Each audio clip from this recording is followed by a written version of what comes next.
Hello welcome you all. आज है 30 जुलाई और आप सभी के लिए फिर से एक इंपॉर्टेंट वीडियो। दोस्तों आज हम बात करने वाले हैं रिलायंस इंडस्ट्रीज़ के क्वार्टर 1 के रिजल्ट्स की। तो आपके सामने एक पहले तो हाइलाइट्स रखना चाहूँगा कि रेवेन्यूज़ कंपनी के लगभग 1 लाख करोड़ से ऊपर के चले गए हैं। और वहीं अगर EBITDA की बात करें तो लगभग 21,585 करोड़ के रहे हैं। और वहीं नेट प्रॉफिट्स की अगर बात करें तो ईयर ऑन ईयर बेसिस 30.6% से इंक्रीज होते हुए नजर आ रहे हैं, जो कैलकुलेट होके आ रहा है 13,248 करोड़ के आसपास। और वहीं कैश के प्रॉफिट्स की बात करें ईयर ऑन ईयर बेसिस पे 16.7% से इंक्रीज हुआ है, जो कैलकुलेट होके आ रहा है 18,893 करोड़। और वहीं ईपीएस की बात करें, अर्निंग पर शेयर की बात करें तो ईयर ऑन ईयर बेसिस 22.1% से इंक्रीज हुआ है, जो कैलकुलेट होके आ रही है 20.7।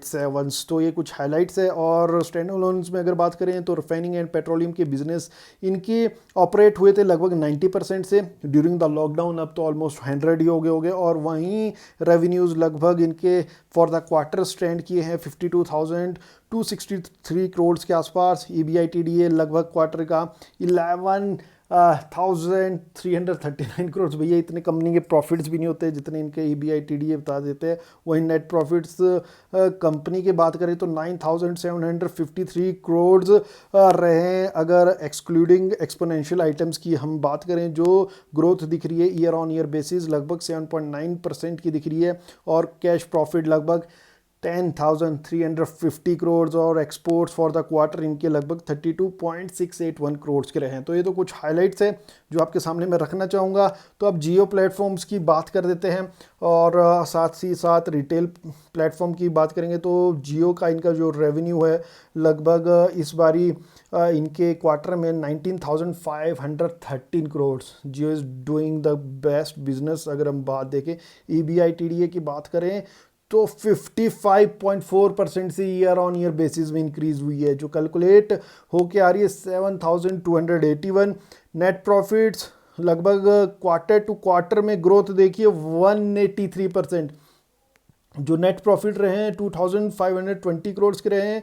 Total customer base as of 30 June 2023 98.3 millions लगातार भैया इंक्रीज हो रहे हैं। और पिछले क्वार्टर में 75 के आसपास थे, मेरे ख्याल से 70 या 78 के आसपास थे, तो 20 मिलियंस मोर ऐड किए। ARPU की बात करें तो भैया सबसे हाईएस्ट 140.3 सब्सक्राइबर पर मंथ के हिसाब से इनके इतने यूज़र्स हैं कि हर महीने वो 140.3 पैसा वो खर्चते ही है, 140 रुपये। तो ARPU भी इनका भारतीय से भी काफ़ी 3 रुपये ज़्यादा रहा है, अच्छी बात है। रिजल्ट सभी पॉजिटिव आ रहे हैं। और टोटल वायरलेस ट्रैफिक्स की बात करें तो वो भी लगभग 30.2% से इंक्रीज का ग्रोथ दिख रहा है ईयर ऑन ईयर बेसिस, जो कैलकुलेट होके आ रहा है 1,420 करोड़। अब कर लेते हैं रिटेल्स की बात। रेवेन्यूज़ लगभग 31,633 करोड़ देखने को मिल रहे हैं। EBITDA अगर हम बात करें लगभग 1,083 करोड़ के आसपास रहे। नेट प्रॉफिट 431 करोड़ के आसपास रहे हैं, जबकि लॉकडाउन भी था। और कैश प्रॉफिट्स की बात करें 793 करोड़। और ऑपरेशन फिजिकल स्टोर इनके अभी भी 11,806 है, तो काफ़ी ज़्यादा ऑपरेशंस अभी भी इनके स्टोर्स कर ही रहे हैं। वहीं रेटिंग एजेंसीज की कुछ रेटिंग्स आपके सामने लाया हूँ। डोमेस्टिक रेटिंग तो क्रिस्टल की AAA के पास है। और वहीं इंडिया की बात करें तो AAA के पास ही ये भी स्टेबल है। वहीं अगर हम मोडीज़ की बात करें तो ये भैया एज Baa2 है। एज अगर बात करें तो BBB पॉजिटिव है और प्लस है। और वहीं फिंच की बात करें तो फिंच ने इसकी डिफ़ॉल्ट इशू रेटिंग लगभग BBB पॉजिटिव रखी हुई है, प्लस रखी हुई है from BBB। And foreign currencies ने IDR एज BBB नेगेटिव रखी हुई है। तो ये थी इसकी कुछ रेटिंग्स जो ऑलमोस्ट पॉजिटिव ही दिख रही है। तो अब कंसोलिडेट रिजल्ट्स के कुछ हाइलाइट्स करना चाहूँगा पॉइंट जो इसमें सक्सेसफुल रहा है। रिलायंस इंडस्ट्रीज़ जहाँ इनका लार्जेस्ट राइट इशू था वो भी सब्सक्राइब 1.59 टाइम्स हुआ था, जिसके थ्रू इन्होंने लगभग कंपनी में 212.8 809 करोड़ की इनकम, मतलब कि पैसे इकट्ठे किए थे जो राइट इशू के थ्रू इसमें इन्वेस्ट हुआ था। और वहीं रिकॉर्ड क्वार्टरली EBITDA इनका हाईएस्ट रहा है लगभग रिलायंस जियो का, जो 7281 है। और इनके रिटेल लॉन्चेस और ई कमर्शियल प्लेटफॉर्म जियो मार्ट के थ्रू 200 प्लस सिटीज़ में हुए हैं। और रिफाइनिंग और पेट्रोलियम का बिजनेस इनका ऑपरेट लगभग 90% कर रहा है ड्यूरिंग द लॉकडाउन। तो ये थे कुछ हाइलाइट्स जिसकी वजह से इनके रिजल्ट्स पॉजिटिव्स हमारे को देखने को मिले। तो भैया इनके रिजल्ट्स तो पॉजिटिव ही है। आपको एक्सपेंसिव दिखाना चाहूँगा, सिर्फ एक्सपेंसेस में मेरे को कहीं ना कहीं इंटरेस्ट है। इन एक्सपेंसेस ये मैनेज करते हुए नजर आए, क्वार्टर टू क्वार्टर बेसिस भी और ईयर ऑन ईयर बेसिस पे भी, सब जगह मैनेज है। पर इनकम टोटल कहीं ना कहीं डिक्लाइन हमारे को देखने को मिल रही है। अगर हम क्वार्टर टू क्वार्टर बात करें चाहे ईयर ऑन ईयर बात करें, ये हमारा क्वार्टर टू क्वार्टर, ये year on year basis and this is quarter to quarter basis.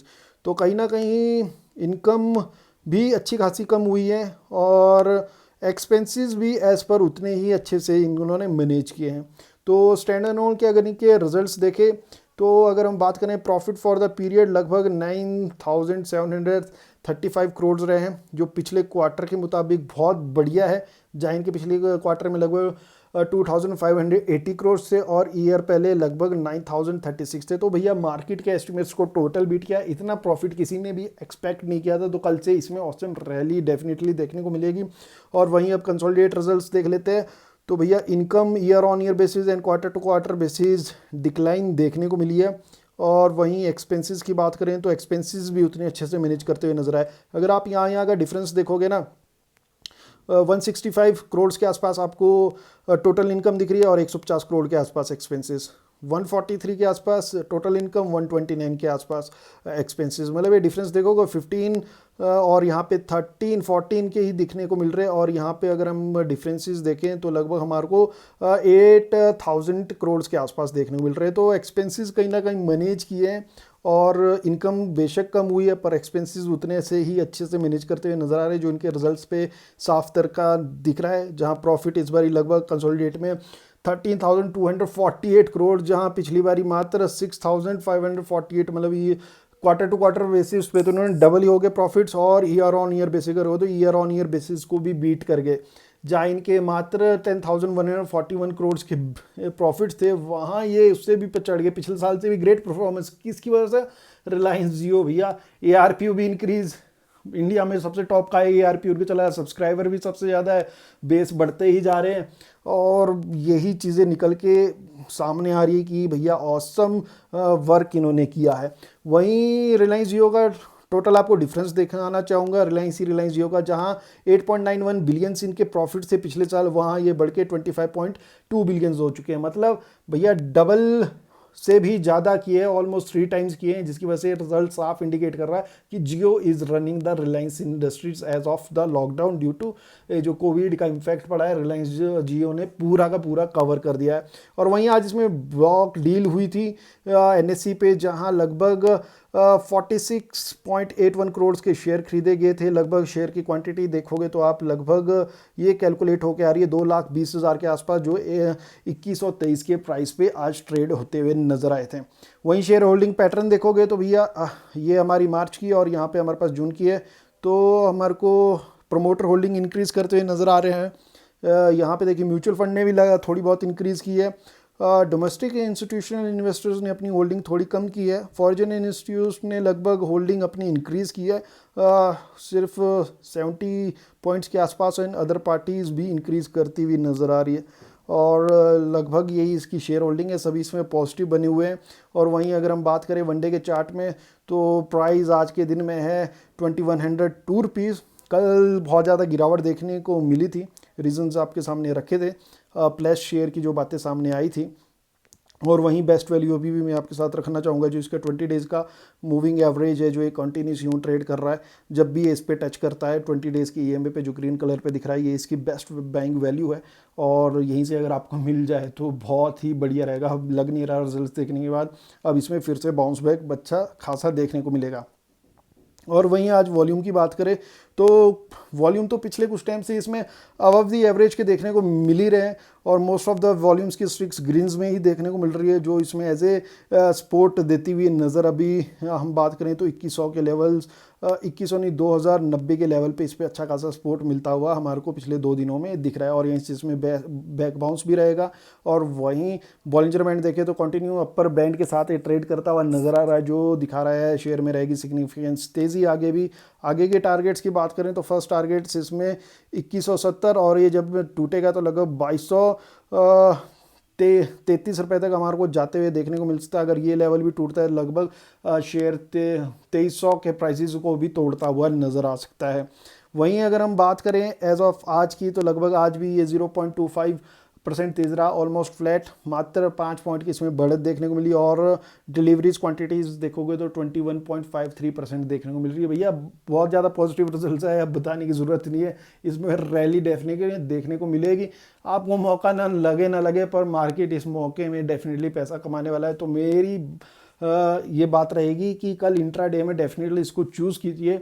और रिलायंस का कुछ ट्रेंड बता देता हूँ आपको मैं, जब भी इसके एजीएम होते हैं या रिजल्ट्स वाले दिन होते हैं उस दिन मार्केट उसके एक्सपेक्टेशंस के हिसाब से नहीं चलता है, जैसे रिटेल निवेशक सोचते हैं। मींस कि ये हाफ टाइम तक रैली करेगा, उसके बाद इसमें प्रॉफिट बुकिंग भी देखने को हमारी इसकी हिस्ट्री में ऐसा देखने को मिला। मैं अपना ऑब्जर्वेशन आपके साथ शेयर करने जा रहा हूँ, तो कल उसी बेसिस पे इस पर ट्रेड कीजिएगा। तो दोस्तों वीडियो लगा हो informative, please support subscribe the channel, like कीजिए यार, वीडियो को मोटिवेशन मिलता है। कमेंट सेक्शन में अपनी क्वेरी रखिए, डेफिनेटली रिप्लाई करूंगा, मेरा जॉब बनता है। And thank you for watching the video.